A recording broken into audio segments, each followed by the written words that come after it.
अब आपके शहर भागलपुर में खुल चुका है पूरे बिहार का सबसे बड़ा और premium salon Looks Salon. Looks Salon में आपको लेडीज और जेंट्स दोनों के लिए सर्विसेज उपलब्ध है। लेडीज के लिए hair styling, party makeup, bridal makeup, hair texture, hair treatment, facial and rituals, hands and feet, nail care जैसी सुविधाएं। तो जेंट्स के लिए hair cut and finish, hair colour, hair texture, hair treatment, skin care, beard grooming जैसी सुविधाएं उपलब्ध है। Looks Salon अपने इनॉग्रल ऑफर्स के तहत सभी प्रकार की सर्विसेज पर 34% की भारी छूट दे रही है। तो अगर आप भी लुक्स सैलून के बेहतरीन प्रीमियम सर्विसेज की चाहत रखते हैं तो अभी बुकिंग कर सकते हैं। अपॉइंटमेंट के लिए आप मोबाइल नंबर 9199062666 पर संपर्क कर सकते हैं या फिर www.luxsalon.in पर जाकर ऑनलाइन अपॉइंटमेंट भी ले सकते हैं। भागलपुर के इसाकचक थाना क्षेत्र की रहने वाली श्रेया सिंह ने डीएसपी प्रकाश कुमार पर जहां गंभीर आरोप लगाए हैं, वहीं मामले को लेकर डीएसपी प्रकाश कुमार ने कहा कि सरासर सारा आरोप निराधार है। हाँ, एक लड़की आई थी मुझसे मिलने और यहाँ पर काफी चिल्ला रही थी, तो मैंने गार्ड से कहा क्या बात है पूछो। उसके बाद गार्ड ने उसे मिलवा देने की बात का बैठने को कहा, पर वह बैठने के बजाय और चिल्लाना शुरू कर दी। उसके बाद मेरे कार्यालय में आकर भी चिल्लाने लगी। फिर कुछ देर के बाद चली गई और मैं अपना काम खत्म कर जब बाहर निकला तो गार्ड से पूछा तो उसने कहा कि वो चली गई। फिर मैं पीछे से अपनी गाड़ी से निकला, जिला परिषद कार्यालय के पास उसे देखा और वहां पर उसकी बातों को समझने की कोशिश की और उसका वह गलत मतलब निकाल कर मेरे खिलाफ उल्टा बयान दे दिया है। मामले में मैंने भी जोगसर थाने में श्रेया सिंह के खिलाफ आवेदन दिया है। वहीं श्रेया सिंह का कहना है कि मैं अपनी फरियाद लेकर गई थी, लेकिन मेरी फरियाद कुछ नहीं सुनी गई और मुझे वहां से डांट डपट कर धक्का देकर भगाया गया। वहां कोई महिला सिपाही भी नहीं थी, पुरुष सिपाही ने मुझे धक्का देकर अभद्र शब्द बोलकर भगाया है। अगर हम लोगों की बातें अधिकारी नहीं सुनेंगे तो हम लोग कहाँ जाएंगे। हाँ, मैंने अधिकारी के साथ ऊंची आवाज में बात की है, लेकिन मैंने कोई भी बात गलत नहीं कही है। उस पर अधिकारी ने मुझे ही दंडित करने के लिए फरमान जारी कर दिया। यह कहीं से सही नहीं है। वहीं श्रेया सिंह के भाई ने भी कहा कि हम लोगों को न्याय चाहिए। साथ ही उसने गलत तरीके से चल रहे हॉस्पिटल के कार्यशैली पर सवाल उठाते हुए उस पर कार्रवाई की मांग भी की। और उसके बाद लोकल हॉस्पिटल, उसके बाद हम लोग पहले तो भैया का पहले तो सीरियस हो गया। इतना होने के बाद डीएसपी क्या कहे आज डीएसपी सर के पास गए। डीएसपी सर तो पहले अंदर वो जाने प्रकाश नारायण, उन्होंने पूरी बदतमीजी की। वो खुद बाहर चिल्ला रहे थे।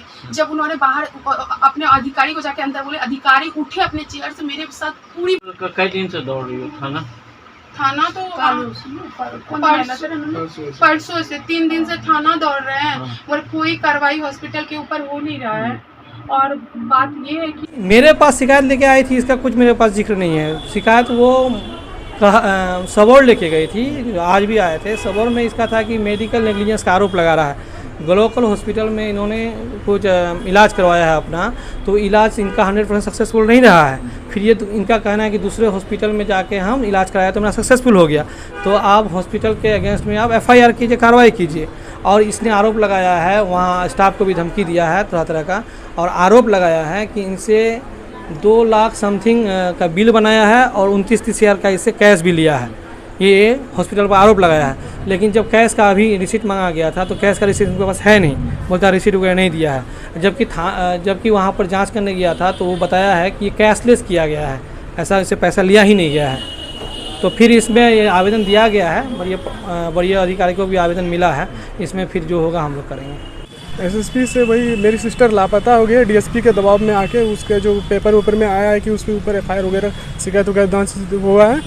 उसके बाद SSP सर ने आश्वासन दिया है कि DSP के ऊपर भी जो भी इंटरनल इंक्वायरी होगा वो होगा, और साथ में ग्लोकल हॉस्पिटल के अगेंस्ट जो मेडिकल टीम गठित करके उसके खिलाफ कार्रवाई की जाएगी। और साथ में अभी वो नंबर लेके गए हैं, सिस्टर को ढूंढ रहे हैं। बस सिस्टर DSP के दबाव में जो कल घटनाएं हुई है उसके साथ बदतमीजी जाती हो गई है। कौन की है? ये DSP प्रणब प्रकाश कुमार किए थे, और उसके बाद से सुबह से वो लापता है। और उसका फ़ोन कभी कभी आता है। वो उसके बाद उसका एक ऑडियो आया है जिसमें वो अब सुसाइड करने की धमकी बोल रही है कि हम कर लेंगे, बहुत ज़्यादा प्रॉपर प्रेशर है। उसके बाद से अभी हम सर से मिलने आए, इमरजेंसी में मेरे हाथ में अभी भी लगा हुआ है पिन वगैरह, मैं बैठ तक नहीं सक रहा हूँ, फिर भी सिस्टर को ढूंढने के लिए अभी तक यहाँ आया हूँ। अब मुझे उम्मीद है कि जल्द से जल्द उसको ढूंढ लिया जाएगा।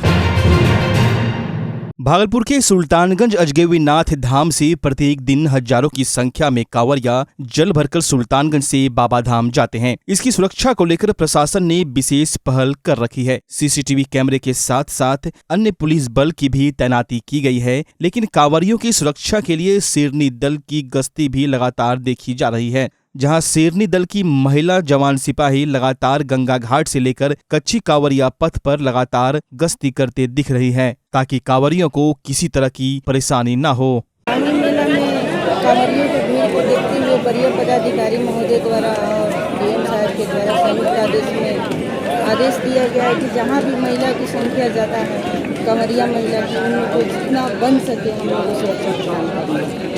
उन लोग को किसी ढंग का कठिनाई नहीं हो, उनके साथ जो भी सामान है उसकी सुरक्षा, मतलब महिलाओं से संबंधित जितनी सुरक्षा है उसकी जिम्मेवारी शेरनी दल को मिला है। जहाँ जहाँ पर महिलाओं के जैसे स्टेशन हुआ, किशनगढ़ हुआ, हाट हुआ, जहाँ पर मतलब लगता है कि महिला की संख्या ज़्यादा है वहाँ पर विश्व प्रसिद्ध श्रावणी मेले की शुरुआत हो चुकी है। देवघर में भगवान भोलेनाथ के जलाभिषेक के लिए कांवरियों का जत्था पहुंचने लगा है, लिहाजा कांवरिया पथ पर अस्थायी दुकानें भी सजने लगी हैं। बाबा के नगरिया में भी अजब गजब नजारे दिख रहे हैं। श्रावणी मेला में बाल श्रम अधिनियम का खुलेआम उल्लंघन हो रहा है, इस और किसी का ध्यान नहीं जा रहा। मार्ग में बच्चे भी पूजा पाठ का सामान बेचकर कमाई कर रहे हैं।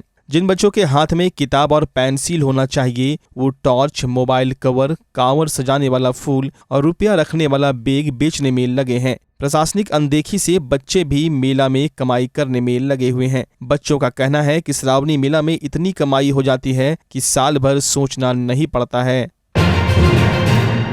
आपके शहर भागलपुर में स्पाइकर के एक मात्र एक्सक्लूसिव शोरूम में इस सीजन का सबसे धमाकेदार offer, buy 2 get 2, buy 1 get 20% discount, buy 2 get 30% discount. यहाँ आपको स्पाइकर के शर्ट, जीन्स, टी शर्ट के लेटेस्ट डिजाइन के अलावे बेल्ट, डियो, परफ्यूम भी मिलता है। तो चले आइए स्पाइकर के एक मात्र एक्सक्लूसिव शोरूम में और इस शानदार ऑफर का लाभ उठाएं। तो आज ही पधारें स्पाइकर एक्सक्लूसिव शोरूम, पटल बाबू रोड, रिलायंस ट्रेंड्स के सामने, भागलपुर। आपके शहर भागलपुर का पसंदीदा शोरूम डी कोट लेकर आया है इस सीजन का सबसे बम्पर धमाकेदार offer, buy 1 get 3, buy 2 get 4, buy 1 get 50% discount. D'cot exclusive store, कपड़ों की दुनिया के जाने माने नाम डोनियर की फैशनेबल प्रस्तुति। D'cot exclusive store, men's wear की दुनिया का एक भरोसेमंद नाम, डी कोट एक्सक्लूसिव स्टोर। यहाँ आकर्षक रंगों और नए ट्रेंडी डिजाइन में पुरुषों के कपड़ों की भव्य रेंज उपलब्ध है।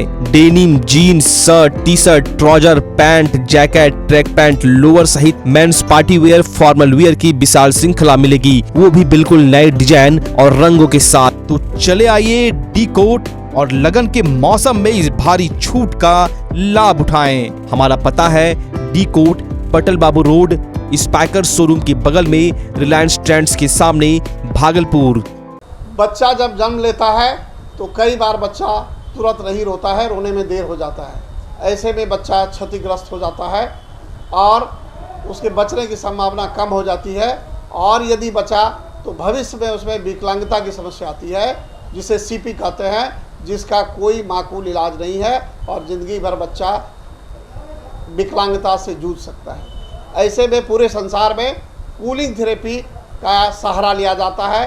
जन्म से ठीक 6 घंटा के अंदर यदि उसको कूलिंग थेरेपी दिया जाए तो उससे उसका सीपी की समस्या कम होती है और बचने की भी संभावना बढ़ती है। पहली बार बिहार झारखंड में आपके शहर के स्नेह नवजात शिशु बाल सेवा केंद्र में यह मशीन उपलब्ध है। कभी भी ऐसी बात हो कि बच्चा रोने में विलम्ब हो गया तो आप स्नेह नवजात शिशु बाल सेवा केंद्र में जरूर संपर्क करें।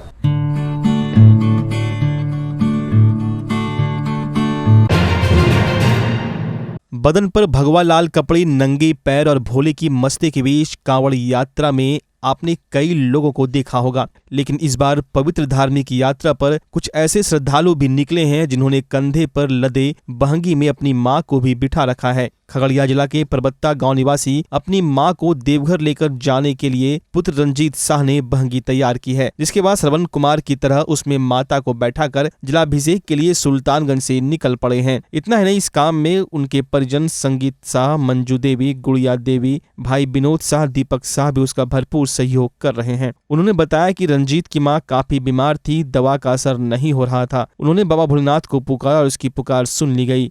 मां ठीक हो गई। ठीक होने के पश्चात उन्होंने प्रण लिया कि मां को कांवर पर लेकर पैदल बाबा धाम जाएंगे और निकल पड़े। बिहार सरकार श्रम संसाधन विभाग के अवर प्रादेशिक नियोजनालय भागलपुर द्वारा भागलपुर के जिला स्कूल मैदान में 2 दिवसीय नियोजन सह व्यवसाय मार्गदर्शन रोजगार मेला का आयोजन किया गया। इस मेले का विधिवत उद्घाटन सांसद अजय मंडल, बाल श्रम आयोग के अध्यक्ष चक्रपाणी हिमांशु ने संयुक्त रूप से दीप प्रज्वलन कर किया। गौरतलब है कि इस रोजगार मेले से 4500 बेरोजगार युवा युवकों को रोजगार देने का लक्ष्य निर्धारित किया गया है, जिसमें 36 कंपनियां अपने स्टॉल लगाकर छात्रों से बायोडाटा संग्रह कर उन्हें जल्द रोजगार देगी। इस कार्यक्रम की शुरुआत में बेरोजगार युवकों को जागरूक करने हेतु सुबह प्रभात फेरी भी निकाली गई। कार्यक्रम को सफल बनाने में विवेकानंद कुमार, विश्वजीत कुमार, जिला कौशल प्रबंधक और कौशल विकास केंद्र के संचालक विजय चौधरी, निवास कुमार, शुभम शर्मा सहित कई पदाधिकारी व कर्मी मौजूद थे। रोजगार मेले में अहले सुबह से ही युवा जिला स्कूल के प्रांगण में पहुंचना शुरू कर दिए थे। यह 2 दिवसीय कार्यक्रम 6 जुलाई और 7 जुलाई को आयोजित किया गया है। नियोजन मेला का जो छात्रों को कंपनियों के द्वारा जो नियोजित किए गए हैं, उनको अपना नियोजन करेंगे और उनको अपना ज्वाइनिंग देंगे। नहीं होता कई, हाँ बिल्कुल, कई छात्रों का अब जिनका नियोजन होगा उन्हीं को लिया जाएगा, जिनका नियोजन नहीं हुआ तो नहीं लिया गया। कहीं ना कहीं त्रुटियां हो गई। अब तो जानते हैं कि जो किसी भी नौकरी में या प्राइवेट सेक्टर या सरकारी सेक्टर हो, वो तो नियमावली के अनुसार ही करेंगे। तो उस नियमावली में नहीं आए होंगे तो नहीं हुआ होगा। क्या संदेश जाएगा इससे छात्र पूरे नौजवानों को ये संदेश जाएगा कि यहाँ नियोजन लगा करके बिहार सरकार ने जो छात्र छात्राओं के लिए बेरोजगारी की समस्या को दूर कर रहे हैं। देखिए, बिहार सरकार लगातार चिंतित है बेरोजगार शिक्षित रोजगार नौजवानों के लिए। उसी कड़ी में आज श्रम संसाधन विभाग के द्वारा आज भागलपुर प्रमंडल में 36 कंपनियों के द्वारा लगभग 4,500 छात्र छात्राओं को रोजगार दिया जाएगा। इन रोजगार से उनकी जीवनी चलेगी, उनकी जीवन शैली बदलेगी और उनके बाल बच्चे भी उससे लाभान्वित होंगे।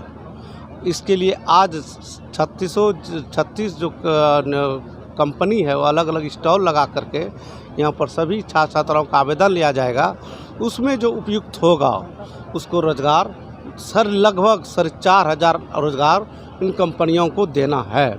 इसके लिए माननीय मुख्यमंत्री जी नीतीश कुमार जी और तेजस्वी जी ने लगातार बिहार के हर जिला में, चाहे स्वास्थ्य विभाग हो, चाहे शिक्षा विभाग हो, चाहे श्रम संसाधन विभाग हो, चाहे अन्य विभाग में लगातार वैकेंसियाँ निकाल करके लोगों को रोजगार देने के लिए कटिबद्ध है, जिससे कि समाज में हमारे बिहार में जिनकी बेरोजगार का जो एक बहुत बड़ा व्यापक हो गया है उनमें कुछ कमी आवे, इसके चिंतित हैं। और श्रम संसाधन विभाग से आज हमारे लगभग सैकड़ों छात्रों को जो कुछ कौशल विभाग केंद्र से जो ट्रेनिंग करके निकले हैं, जो प्रथम द्वितीय तृतीय स्थान हैं, उनको भी सम्मानित किया गया।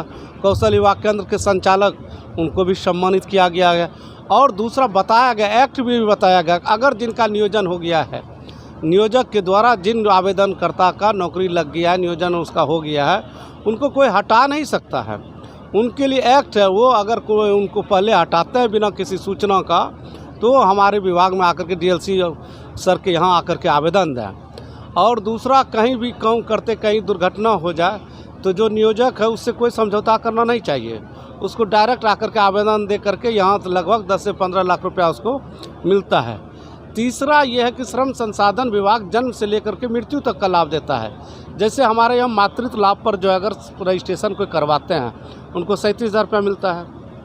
श्रमिक के बच्चे, गरीब के बच्चे कभी ये नहीं सोच सकते हमरा MBBS कर सकते हैं, IIT कर सकते हैं, उनके लिए मुफ्त में अगर उनके बच्चे कंप्लीट कर गए और श्रम संसाधन विभाग में रजिस्ट्रेशन है, उनकी जो है ट्यूशन फीस माफ़ होगा, IIT का फीस माफ़ होगा। जिनका श्रम संसाधन विभाग में रजिस्ट्रेशन है 60% के एबव पर उसको 10,000 रुपया मिलेगा प्रोत्साहन राशि, 70% एबव पर 15,000 रुपया मिलेगा, 80% एबव पर 25,000 रुपया मिलेगा और 65 वर्ष के बाद ये उनको जो है प्रत्येक माह पेंशन भी है। दूसरा, अगर रजिस्ट्रेशन है तो 65 वर्ष तक नॉर्मल मृत्यु पर उनको 2 लाख रुपया मिलेगा और दुर्घटना में 4 लाख रुपया मिलेगा। भागलपुर में फिर एक सड़क हादसा हो गया है जिसमें एक मोटरसाइकिल पर सवार 2 युवक की घटनास्थल पर ही मौत हो गई। गौरतलब है कि यह घटना जिस समय हुई उस समय किसी भी वाहन से टकराने की बात सामने नहीं आ रही। अनुमान लगाया जा रहा है कि मोटरसाइकिल तेज गति में थी और मोटरसाइकिल अनियंत्रित हो गई। मामला भागलपुर के TOP थाना क्षेत्र प्राकृतिक नर्सरी के पास का है। वहीं शव की पहचान मुकेश मंडल के पुत्र राहुल कुमार उर्फ सागर के रूप में हुई है, जबकि दूसरे युवक की पहचान सागर के मित्र पंकज चौधरी का पुत्र किशन के रूप में हुई है। दोनों ITI की परीक्षा देकर अनुपम ITI से वापस लौट रहा था। दोनों भागलपुर के तिलका मांझी थाना क्षेत्र का रहने वाला बताया जा रहा है। गौरतलब है कि राहुल उर्फ सागर मायागंज अस्पताल में लिफ्टमैन के रूप में कार्यरत था। वहीं घटनास्थल पर TOP थाने की पुलिस पहुंचकर दोनों सब को अपने कब्जे में कर ली है। परिजनों का रो रो कर बुरा हाल है। कैसे जा रहा था ये लोग? अभी हम नहीं थे सर, लोग बताया था कि एक्सीडेंट हो गया था। मोटरसाइकिल से था, दो लड़का जी, दोनों की मौत हो गई। अब तो सर बताएंगे कहाँ का है, पता चला ही नहीं है। छानबीन किया जा रहा है। अभी हम नहीं देखा घटनास्थल कहाँ है? 2 लोग मरा नहीं, ला है सर हॉस्पिटल, 2 डेथ हो गया। अब ये सर बताएंगे घटनास्थल कहाँ है?